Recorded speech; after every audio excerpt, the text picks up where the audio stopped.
All right, well, I'm here with my man, Vikram Deol. Did I say that right? You nailed it, brother. All right, because you nailed my last name on that. You nailed it, and so this is what's really cool about this. If I'm watching your content right, Vikram, you're actually sitting in Medellin, I, Colombia. I'm in Am I your right? country. I'm in your country.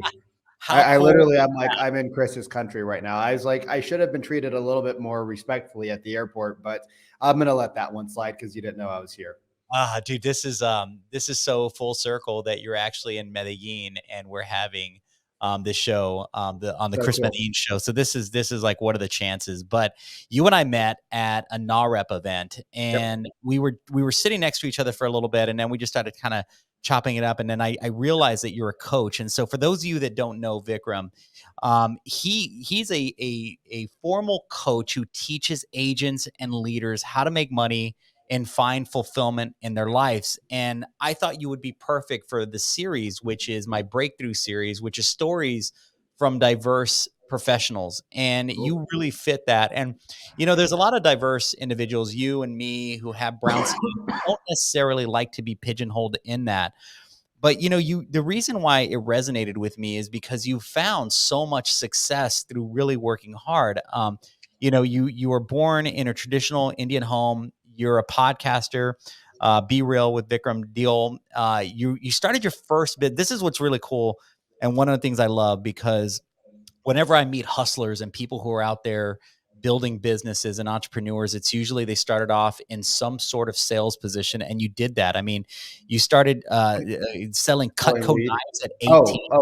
We're You not going to talk about the weed beforehand. Okay. That's No, fine. we're gonna do well, I saw that you gardened to make money and that you actually flipped some cars even before then.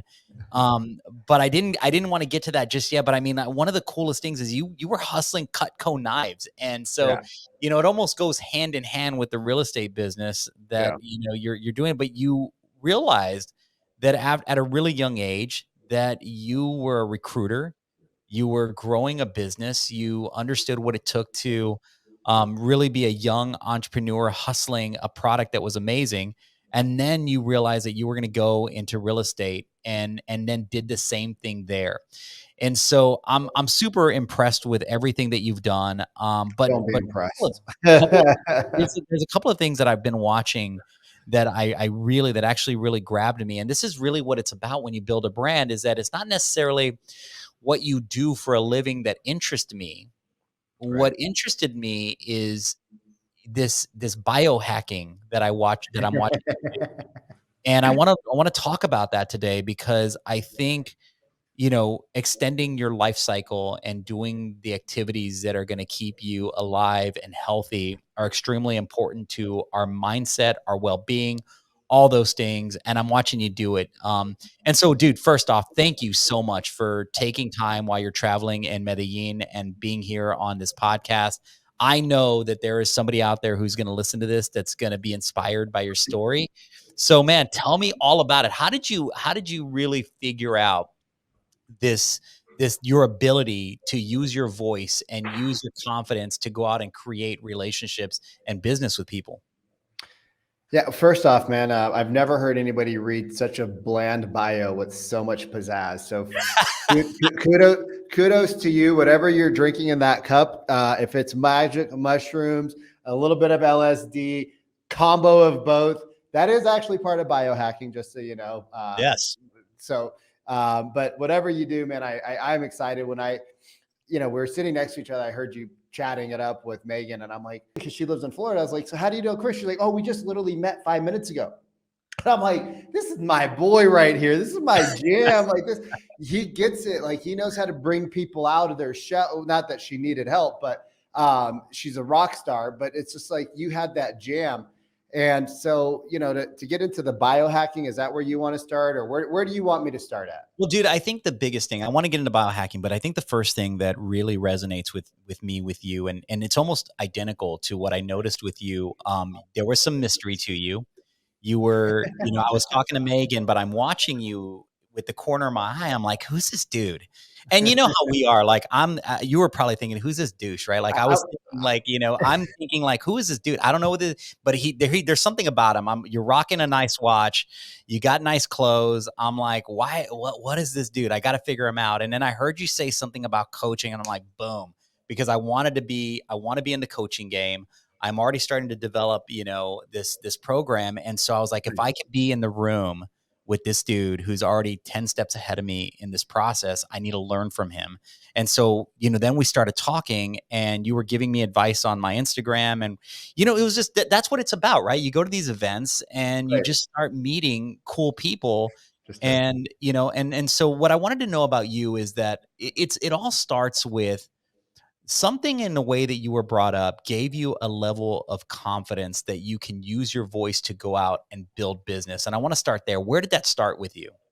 Yeah, man. So I've always like I grew up in a household with a lot of people and a lot of big personalities, big voices, and there's three boys in my family. So my youngest brother is 10 years my junior. My older brother and I are like, you know, 15 months apart, right? So my parents didn't waste any time in between children with me and my older brother. So it's very competitive, very aggressive. Indian households are competitive in general. It's like, why aren't you being like so and so? Oh, so and so is such a good kid. I'm like, Mom, so and so is like a fucking loser. Like, that kid's a loser. Like, seriously, big deal. He got good grades. Like, that prick's gonna work for me at some point in my life. Like, fuck Oh, wait, that wait. kid. How old were you when you were thinking that? Real quickly.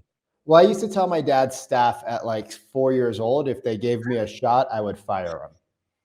Interesting. Okay. So I don't know what it was, but I was really close to like my grandparents on Yes. my mom's side, and my grandma on my dad's side basically lived with us her whole life. So for like 40 plus years of her life on and off, she was with us predominantly 95% of the time. And so my grandparents owned farms, and my grandpa was just like, I don't know if he was a good businessman or not, but he was a hard ass. Like, he would talk shit to the workers, and I'm like, dude, they're gonna like burn the house down one day. Like, he would just so like crazy, right? And so maybe that, and then my dad's personality, just it all just kind of rubbed off, right? Like, my dad Yes. was a doctor back in the he's still a doctor, but a doctor back in the day was like really spectacular and special, It not still like it is. is anymore. It was a very coveted role. Yeah. Now it's just like, all right, it's cool, but it's not like the thing. And so he was like a first generation 1980s, stud. And I don't know, like there's something in me that just never liked listening to rules. And my parents sent us to boarding school in India when I was in sixth grade. And the first school that we went to, and they'll deny it to the day they die, was a total shithole.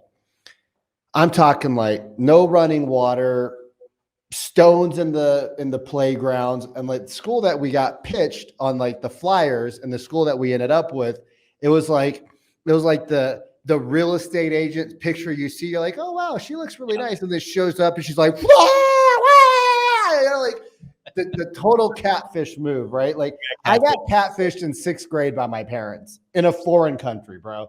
Like, that's the ultimate catfish story. And I show up and the school sucks, and I'm like, no, Dad, we're not going here. This is not like my spidey instinct, my gut, right, was like bad, bad, bad. I'm not going to want to do anything here. But my older brother liked it because there was a bunch of they're called Khalsas, which are basically Americans who have come over to our culture. Okay. So they had the rollerblades, they had the Nikes, they had the Adidas, they had all You're the cool loving this. shit. You're watching this. That's like your jam. I could care less about that shit. Okay. I Okay. wanted to go to the school that was like clean, had nice yard, everybody was dressed all preppy and nerdy, right? Like, everybody had their own hot water tank, there was air conditioning. I wanted to go to the ritzy school, bro. Like, Yeah. I'm like, caviar, pedicures, wipe my ass, bitches. I am home, right? Like, Yeah. that's what I thought I was going to. And we ended up in the other school where, in the first week I was there, my cousins, my parents talked my aunts and uncles to bring our cousins too. The first week, they fly to India, pull all their kids out of school, and I watch them leave, and they're like, And I'm like, yo, what about me? Like, how can you guys leave us in this hellhole? Like, you guys are my family, and they left us there because they're not our parents, right? So, like, at a young age, I saw some things that were inconsistent with what your mind is and what people tell you. And I realized, like, all right, I, I didn't realize it then, but it's like, you just got to fend for yourself, right? So when you're in that situation, you either sink or you swim. And I was like, dude, our food had maggots in it. Like my older brothers like tuned it out, but our food was sick. So we would get the little neighborhood kids from Nepal, because we're on the border of Nepal and India. They would come down, we would throw them money, they would throw us dumplings, and we would throw them like Snickers bars, or we would throw them like, food, like rupees, and we had no value of a rupee, because like $1 to them is like a ton of money, but to us it's nothing. So we'd throw them like $2, $3 as a tip, and they would always come back, and they knew our schedule. So sometimes we would leave the school gates and we'd have to run up the hillside and come back for PE. And so when we'd run up, I would fall to like the back of the line, and they would sneak me like little fried eggs, and I would eat, because our school was vegetarian. And I'm a carnivore. I'm like a warrior, dude. I eat the cartilage off the bone and shit, right? And they would sneak me food, and I would eat it, and I would throw them some cash, right? It was so crazy. And if you got caught, you got the snot beat out of you. Like, you got the snot beat out of you. So we got beat all the freaking time, dude. Like, we got beat bad by these teachers. And But then like, was there like a rush of energy that you were feeling because you knew you were circumventing the process by creating these like relationships with those individuals? Like, I know you weren't the only one, but was there a surge of energy that you're like, I hacked how to get food, and like and I'm willing to risk the beating to do this? I mean, I don't think it was an energy surge as much as it was just like, I'm fucking hungry. That's Like, I was just hungry, bro. Like, I just hungry. Like, I wanted to, like, there's worms and shit running through the yes, bread. The bread had this, like, it was this more Indian bread that had survival. this, like, well, what? It was more survival than it was anything else because you can't eat that shit. Yeah, like my business partner and mentor Sharon is a dumpster diver, right? He's like, I dumpster dived at 18. I'm like, motherfucker, I was like pulling worms out of my bread at 6 years old. Like, that's the same. Like, it's crazy, right? And like, that gives you this insanity of survival. And then from there, I was like, well, screw this. Like, I don't really care about learning the language. Like, they took me to a foreign country and put me in a school where English was the first language. Clearly, it's not important to them. So I hustled my teachers, and I told them that I'd get them green cards if they let me sleep. So I'd sit in the back of the class, put my head down, sleep. Teacher would be like, "Hey, is everything okay? How's everything?" He'd like pet the back of my, shoulders after, like after PE. It's like, cool. He's like, "Hey, do you need anything?" I'm like, I'd love to get the fuck out of this school, but since I can't, no, I just want to sleep. And back then, when you were in a foreign country, they would have these pre-stamped letters, right? So there was these blue letters that were pre-packaged, and they were pre-sealed, so you could, or they had the glue on it so you could seal everything. And it had postage on it. So our parents gave us like 100 of them, and we could write them letters. So we would write our parents hundreds of letters, right? There's no email, there was no phone, there was no cell phones, there was no texting. And I would give them the first paragraph to write, and I'd give them a pencil. And they're like, "We'll write in pen." I'm like, no, my parents like pencil. They're, weird like that. And then once they would give me the card, I would erase what they wrote, and I just write the letter to my parents. And they're like, "Oh, what's your, my dad's sponsoring a couple other people right now, but in due time, he's going to," right? So just hustle, right? And I realized, like, you could get away with a lot of stuff if you're willing to kind of bend reality. You know what I'm saying? So that was like when I started my journey of using my natural born talents to survive. Well, it's an interesting thing because I mean, I always say this, especially in this podcast, when you're talking about breaking through and figuring out ways. It's amazing what happens to your being when your back is against a wall. And Right. so, like, some people might listen to this and say, "This dude was manipulating but then somebody Fuck else. yeah, I was. Hell yeah.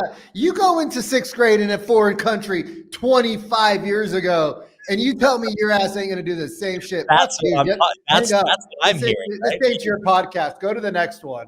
That's exactly it. That's the reality of it, is like it becomes a survival mechanism and you figured it out while somebody else probably just accepted worms in Yeah. their food every day. And I think you said your brother had tuned it out, but you weren't willing to let that happen to you, Well, right? he and I still like we still ate together, right? Like so he would beat my ass, and then if anybody else tried to mess with me, he would beat their ass too. So like there was something that wasn't right with the situation, but we basically like got this whole little crew that we would secretly just throw money around, and it was just but we ate, but he doesn't remember it like I do. So Which his reality, and that's the interesting thing, is that my reality is so different than his reality. But I've done a lot of therapy. I've done a lot of like work around why I was really bitter to my parents for a really long time. And I didn't know why. And then I realized that it all stemmed from like a couple of childhood moments um, that I just didn't think were the way that you should treat children. And I think a lot of people have childhood issues with parents trying to do their best to make their family run and operate the way they want it to. So that's so important. So let's I'm gonna just skip a bunch of stuff that I want to talk about and go straight. So you're talking about therapy, and I think there's a lot of people who are not comfortable with really digging into their mental health when it Mm, comes to things like therapy. And you're all in on this to the extent that all you're right. talking about it. But we all deal with certain traumas in our lives and with our families, and there's certain mechanisms that have impacted the relationship.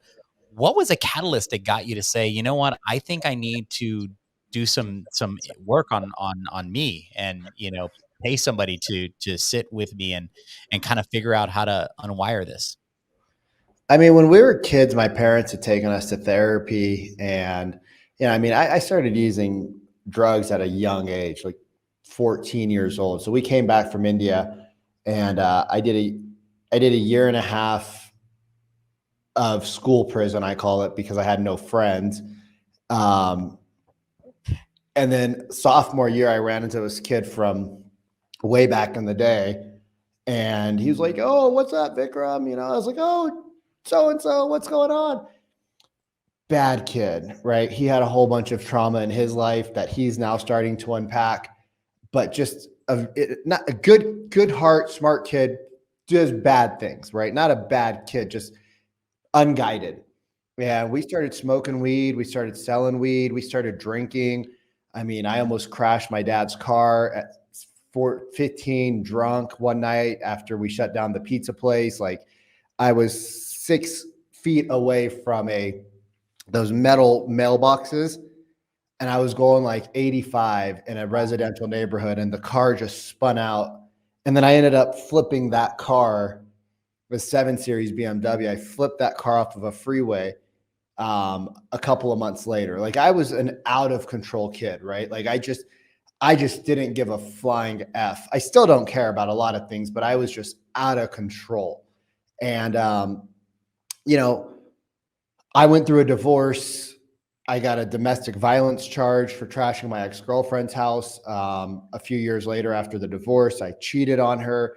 Right, I was on this spiral. Like I was making hundreds of thousands of dollars. Our team looked on the outside, right? The suit, the car, the perfect life.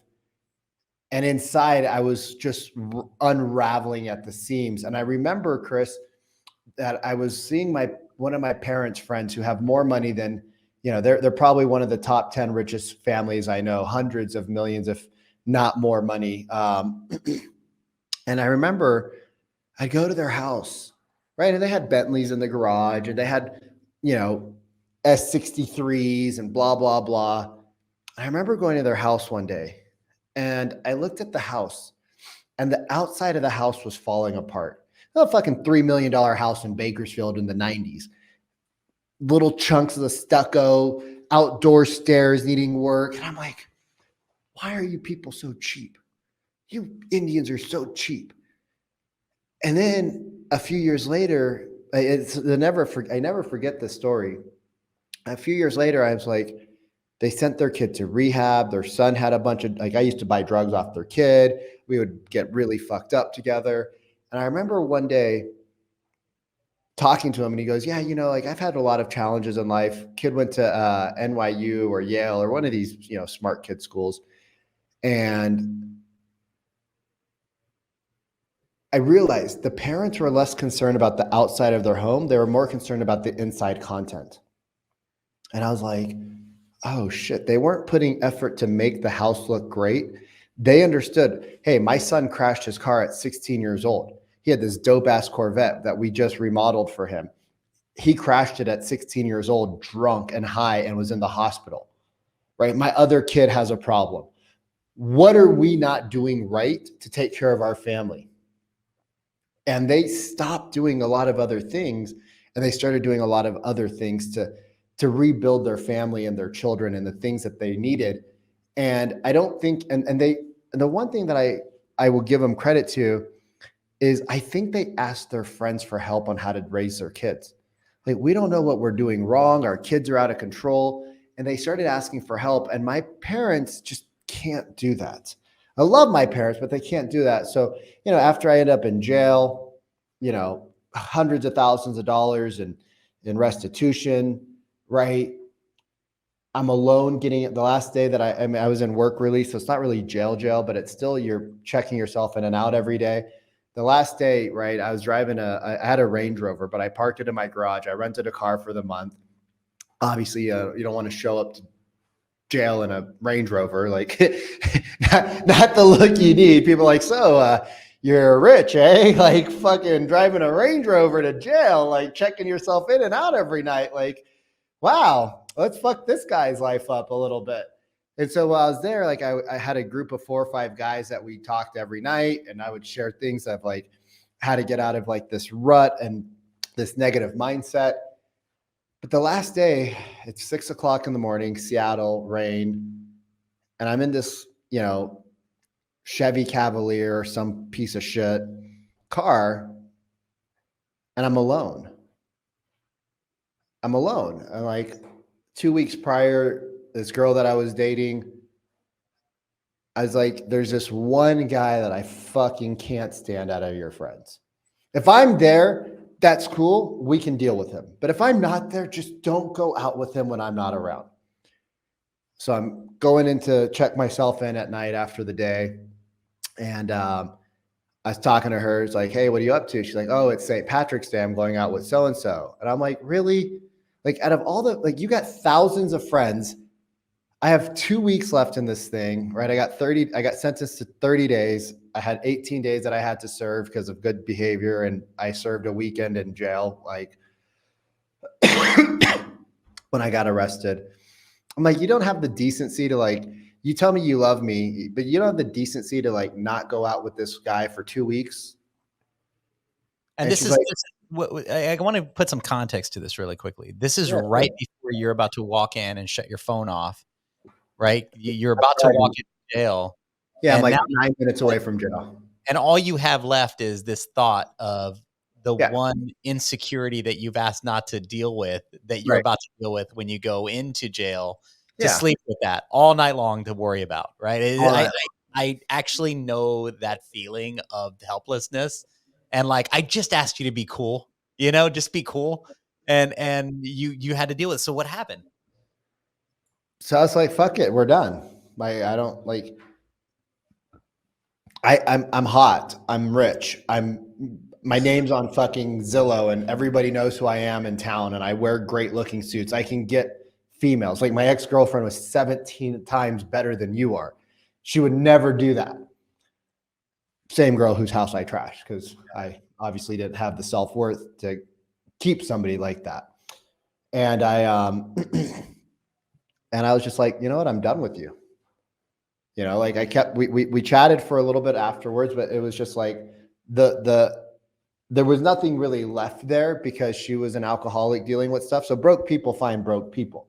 So she was finding her things. She needed what she needed, but you go in there and you have to start thinking about your life. And I started reading the book by Jocko, and I can't remember the name of it. I'm sure you know it. Extreme ownership.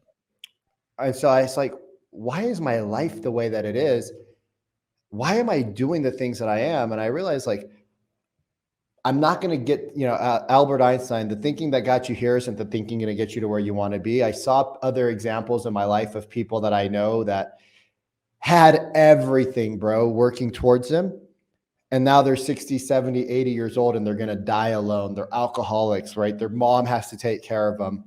And I'm like, I don't want to be that guy.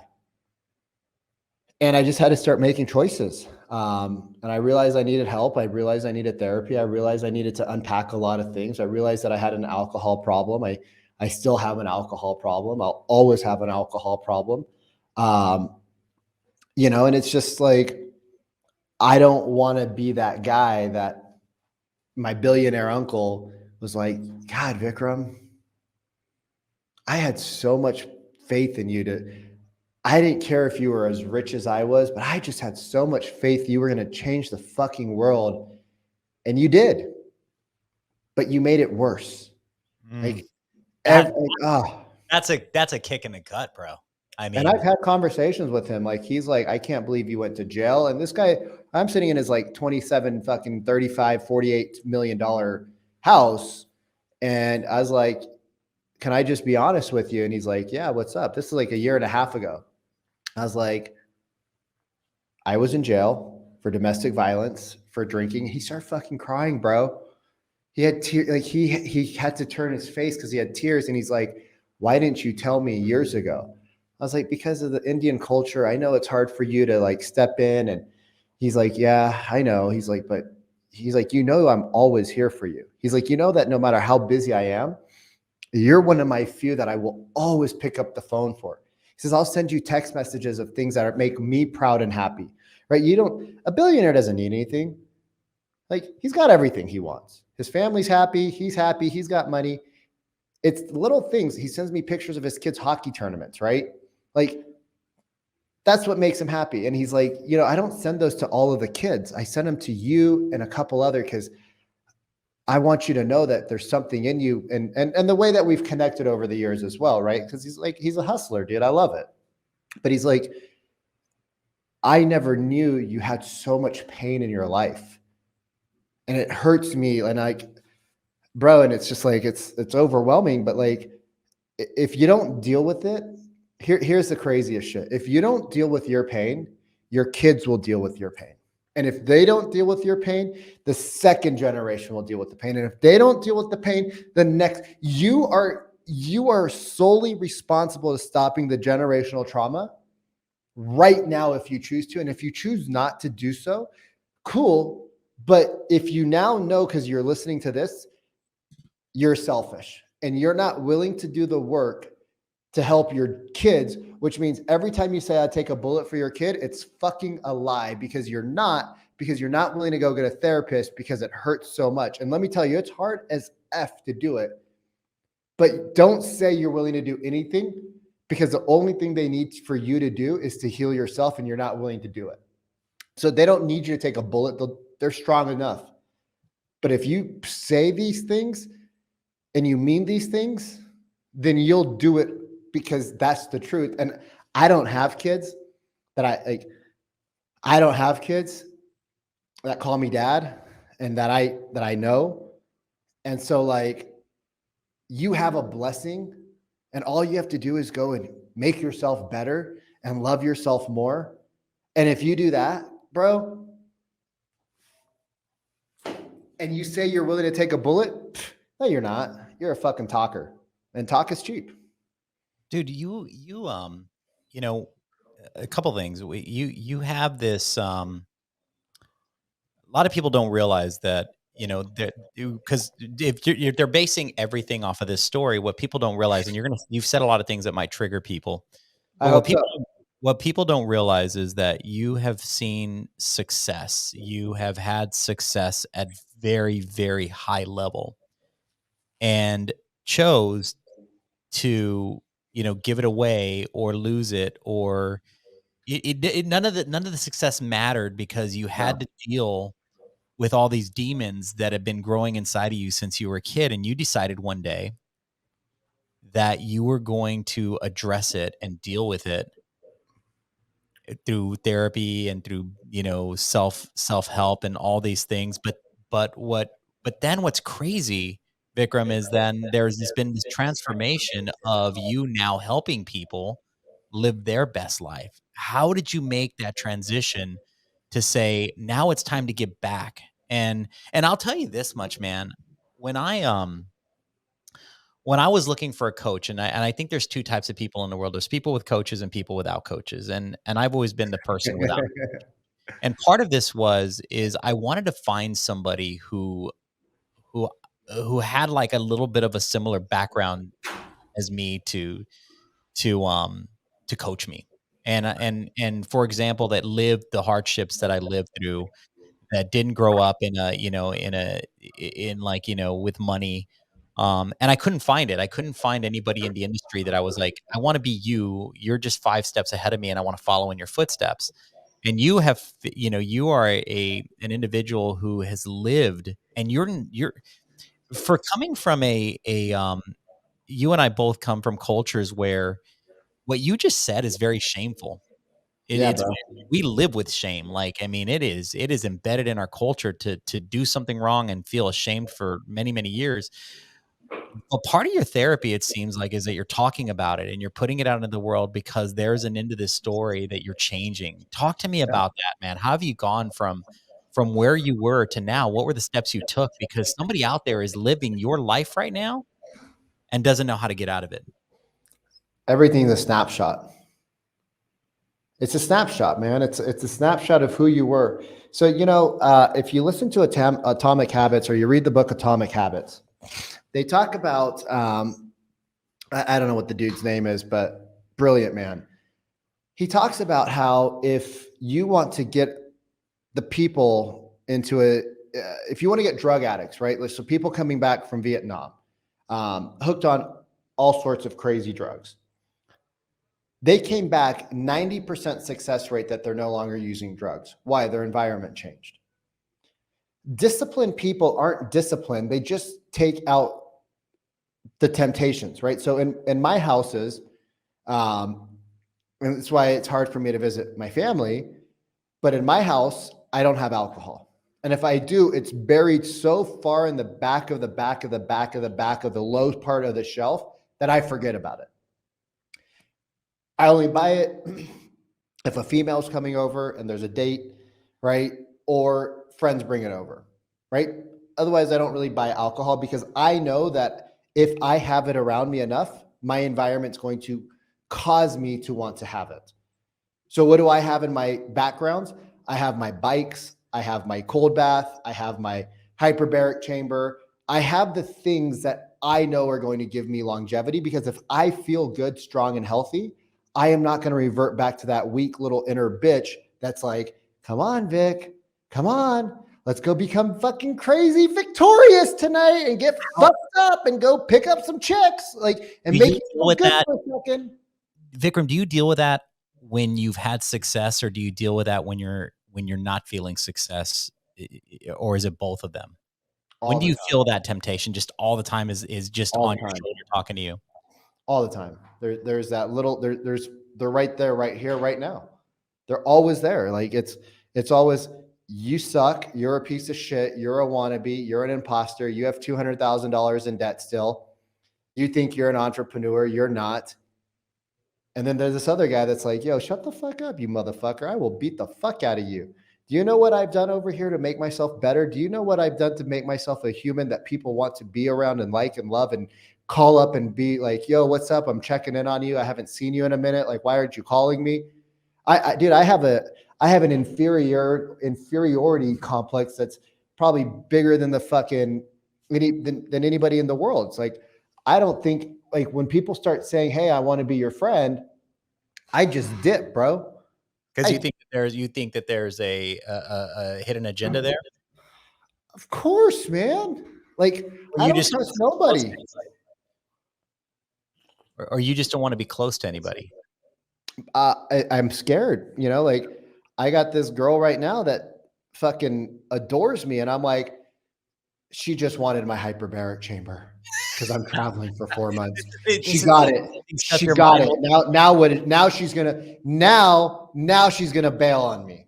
Oh, I understand that thought process in some So variation. fucked up. It's crazy, but I think that that's what everybody does. So, okay, because this is what I love about you. Everybody that I've had on the podcast and everybody that I'm going to talk to from this point moving forward is going to tell me that they've bypassed it and they own their mind and and you are saying, Yeah. look, and dealing with it right now, right here. How do you manage through it? What are the things that you go through when you hang up here? You're going to have another call after this, and then eventually you're going to be by yourself, and then you got to deal with your demons. How do you do that? What is your go to mechanism? Go to sleep early. There you go. Do hard shit. Right. I've graduated. I graduate from things that people would never think they could do. People say I could never do the project, right? What's the project? It's 75 hours of the most intense yelling brutalization from one man to another man that you could ever go through. And then to make it even more fucked up, they give you feedback.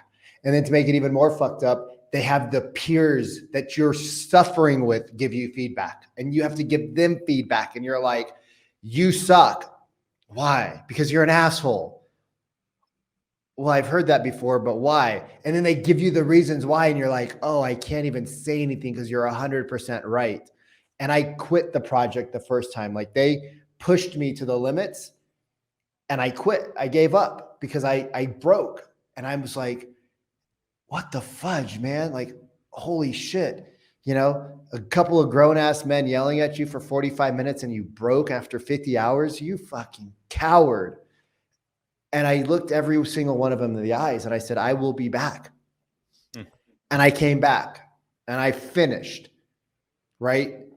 And I'm not where I want to be in my business right now. Like my business could be doing 7 figures. We're 6 figures, right? It's cool. But like, it doesn't feel great because I incurred a lot of debt when I left real estate. When you go from a 7-figure a year business to no income for 2.5 years and you invest $300,000 plus in startup costs into a new business, like sometimes that money that you had saved up runs out. And I was too busy trying to impress women than I was trying to buy and impress my bank account. So instead of buying property in Seattle, which if I would have bought 5, like my ex-wife, I'd be worth $10 million. Now I'm sitting here with a negative net worth of 180 grand. But like in this year, I was able to pay off $375,000 so far, maybe a little bit more. But when you do hard shit, when you put yourself into a cold shower, when you put yourself into a cold bath, when you put yourself around people that are doing great, my grandma reads hands and she said, "Ooh, you're going to have a divorce. Your 30s are going to be hard." This is what she told me when I was a kid. She said, 30s are going to be hard. You're going to go through a divorce. You're going to be married twice, but 40s are your time. So when you hit 40, things are going to change for you. Like things are going to click. You're going to get married. You're going to find the love of your life. And things are going to change. And the minute I hit 40, man, I'm telling you, everything started to feel better. But it's because I went through and I started to clean up the holes in my life. And I'm not alcohol free. I'm freer, but I still drink here and there, which I don't love. But like you create the habits, right? Like, so what do? You do hard shit. I go to the gym. Yesterday I went to the gym. My business partner who's here with me did it. I'm like, let's go, bro. He's like, I had a long day. I just want to drink. And I'm like, bro, I had a long day. I just want to go fucking lift some weight, throw some shit around and fuck some shit up. Right. Because when I put my shirt on and it fits me and it's tight and it's fucking like, and I walk down the street in Columbia and it's kind of scary because I don't know where the hell I'm at, even though we're in a nice, safe area. And somebody looks at me and I just kind of give them that look of like, you don't want any of this. They kind of look the other way because they're like, yo, predators, no predators. Yeah. So they're one guy on one guy. They're not going to come after me. They're going to go after the other guy. And it took me years to look in the mirror and be like, wow, you're actually super fucking fit and strong. Like other people would say it. I could, when I cycle, I would be able to keep up with other people, but I never saw myself as a strong man. Even though other people are like, yo, dude, you're looking fucking good. You're cut. Holy shit. Like, where the fuck did this guy come from? I always looked at myself as the 6-year-old that got picked on and bullied and beat up and pushed up against the walls and told, hey, don't look at my fucking girlfriend ever again, you little bitch, or I'll knock you the fuck out. And I was 6'1", and the guy that said that was 5'3", and I was scared shitless, right? Like, that's the transformation that takes so much time for some people. And now it's like, I'm not an alcoholic, so I'm not going to drink, right? When people tell me, hey, have a drink, I'm like, dude, I don't drink. And they're like, but one drink won't kill you. You've never seen one drink with me. One drink to me is like a half a bottle of fucking gin. Yeah. That's one drink. One drink is like 3 bottles of wine, and stuttering home and talking to homeless people like an idiot. Like, that's one drink, right? It's not always like that, but that's what one drink can be often. So yeah. Extreme ownership, right? Jocko, own your shit, own who you are. God put you in this body because you needed to enhance your soul so that when you go to the next stage in your evolution, you don't have to go through this shit again. Why would anybody want to go through this shit again? It's fucking hard. So, dude, how did you, sorry to interrupt you, but how did you end up taking the leap from, doing all, I mean, you mega successful in real estate. You were a mega successful recruiter to every business that you've ever touched. And now you're moving into helping business. What's that? Definitely failures along the way. But yeah, but I mean, don't we all feel like some level of failure in order to get to the wins? But sure, if you were to take a look, right, take a look at yourself, and it's hard to do this, but if you take a step back and said, forget about all the things that you've done bad, but you look at all the things that you did good and all the accomplishments, it's pretty fucking remarkable what you've accomplished. And so now you're making the leap into helping people and helping them discover, this, but what you lead with that is so different from everyone else is this, I don't even know what to call it outside of the horrible truth of who you are, right, at times. And so you're saying, I've done all these things, and you almost lead with it. And now it's like, okay, but I get that, but I still like you. You're still a really good dude. And how can you help me grow my business? And then it's like, now this dude's gonna come up and roll up his sleeves and be like, now let me show you how to roll, how to do it, right? And that's, how do you do that? I mean, and what, tell me about your coaching program and how you've leaped to that, and you've seen some success with this as well. Let's talk about that. The bringing in the personal stuff is a little bit harder.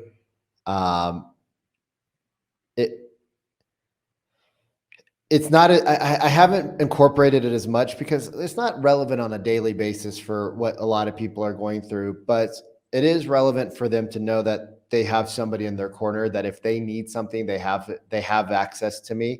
Right. So like I do group coaching. It's called the Real Estate Growth Academy. And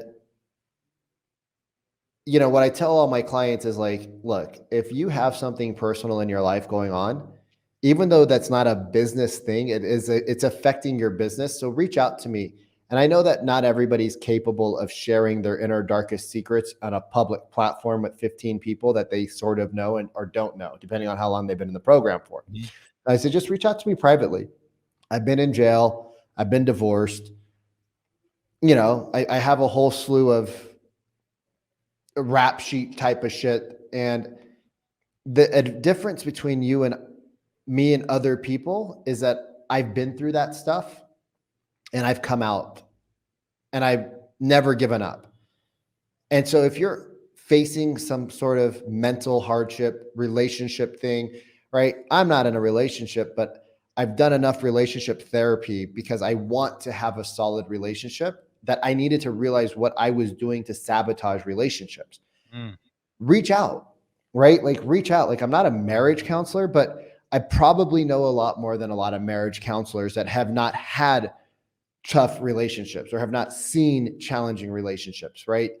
Most Indians that I know are not in a happy relationship. We are just in a relationship. Mhm. And so I don't want that kind of relationship where me and my spouse are just together because we don't know what else, who's going to bring home the bacon, who's going to cook the bacon type of relationship, right? Like I don't want that in my life. And so, it doesn't always play out, but like one of the things I'm really big with my coaching is, we do a lot of visualization exercises, like at the beginning of our calls, 5, 10, 15 minutes. We just spend a little bit of time in visualizing, spending a little bit of time of tapping into source energy. We spend a little bit of time just doing meditation. Some of the guys don't close their eyes. Some of the guys do. But the guys that don't, they're journaling, they're writing, right? The ones that do, they're getting to that other level the way that they're comfortable doing it, right? And however you do what you do, writing out your future, right? And who you want to be, because business isn't about who you are, it's about who you have to become to be who you want to be, right? So like if you want to be a 7-figure entrepreneur, cool. First off, is there a reason why 7 figures is elusive to you? Is that because that's the golden mark that would make you feel good? If that's the case, it's not going to make you feel good, because when you hit a 7-figure year, you're going to be like, all right, where's the next deal at? You're like, that was cool. We hit $1 million. I don't know what it's like to hit $5 million because I haven't done that yet, but I can tell you when we hit $1 million, we went right back to, we didn't stop. There was no cake. There was no balloons. There was no elephant, no fucking unicorns, no glitter, no fairy dust. It was like, cool. What do we got to work on next? They're like, Vic, we hit $1 million for the year. I'm like, I know, you guys, why are we stopping? Right? Like it's not the dollar amount, it's who you became to hit that dollar amount. So if you want to hit that, right? Grant Cardone says you got to be 4x the man or woman to get to where you want to go. So like you need to have your spiritual life in order. You need to have your physical life in order. You need to have your mental life in order, right? If you don't eat and drink healthy, right? If you drink 2 Cokes a day, 3 Monsters, 400 calories of sugar or 400 grams of sugar a day, it's your body telling you there's something wrong. Well, if your gut's wrong, and here's what most people don't know, Chris, is that when we're born, our gut is produced before our brain. It makes sense. We need nutrients. Well, if mom wasn't getting the right nutrients because she's following this American diet, eating Monsanto's fucking greatest food hits ever, and she's got all these chemicals in her, you're using bleach everywhere because of COVID.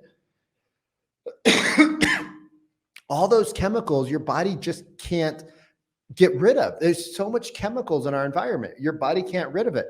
Then like right now, I have a cough. I have antibiotics. My dad's a doctor. He's like, hey, take Zithromax, take this, take this, take this. I have antibiotics. I could take them. I could suppress the fever. I could take them. I could have this cough gone in 36 hours instead of suffering for a week, having to take a nap.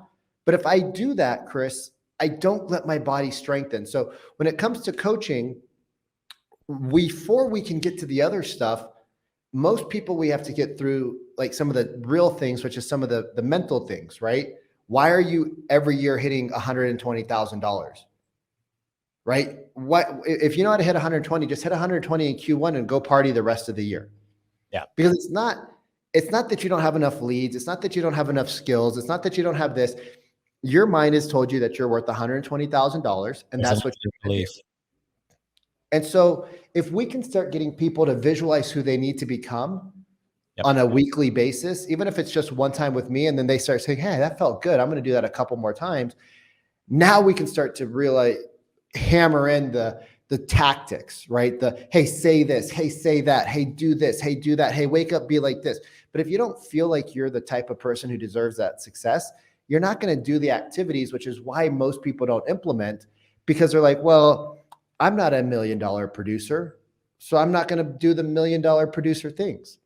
Let me get to 500, but they're never going to get to 500 because they don't do the things that you need to do because they don't feel internally worthy, which they're not going to come out and say, but that's the gist behind it. So if we can do some, small meditations, some small incorporations, right? Which is why I love doing group coaching, because I get a lot more time in the saddle with my clients. I get to see my clients for 2.5 to 3 hours a week. So if I spend 15 minutes with them meditating and walking them through a visualization or a meditation or a, breathing exercise, it's not a big deal, because they're not like, oh my God, our time's coming up to an end, Vic. We got to get, I can't believe we spent 20 minutes meditating. This is so stupid. I'm paying you thousands of dollars for meditation. You're an idiot. But when Well, we no, have, actually, I see this differently, and I don't mean to interrupt you, but the Real Estate Growth Academy is Vikram's academy that he is, and a coaching platform. But if I can go into a coaching platform where I'm truly coached on the tactical things that are going to help me break through to the next level, but then I'm getting all of this other, advice from life perspective and health perspective and fitness perspective and getting your mind right, because no amount of coaching is real. There all has to be a foundation. right, And that foundation starts with what is going into my body, how I'm dealing with stress, right, and, I picked up, meditation over the last several months, and it's been like game changer for me, because, it all starts with how you're managing your stress and how you're managing your focus and how all these things can come into play. But if I go into coaching without that fundamental piece ahead of it, and I don't think there's very many coaching platforms that will offer that. I think this is a really cool place to start. So Vikram, how does somebody get in touch with you? Where do we find you? yeah, Instagram. And if you guys are watching this live, are watching this on YouTube, or on one of Chris's amazing channels, just coach my name, Coach Vikram Deol, is where you'll find me. Awesome. I love it, man. Well, look, I can't. Why? Well, first off, why are you in Colombia right now? Uh, just because, one of my goals was that if I'm going to leave real estate, I'm going to create a coaching platform, and I'm going to go digital, and I'm going to be a nomad for a while. And so, as scary as it was packing up my life last week, like, I'm still kind of shaking about it. This is just a goal where I could travel and work and be digital. Awesome, And man.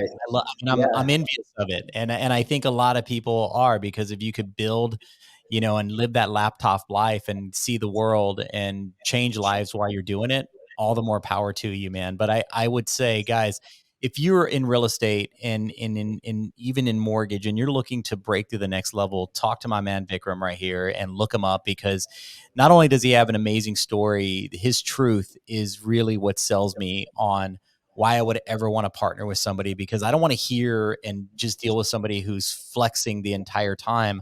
I want to know somebody who's real and is willing to lead with the truth of all of their things, because I've met a lot of successful people that won't share the pain that they're dealing with. And if I'm going to get in a room with somebody, I want it to be somebody who's real. So Vikram, your story's amazing, man. And I'm fighting with you, man. I know I'm rooting for you, because we all have those demons that are creeping up.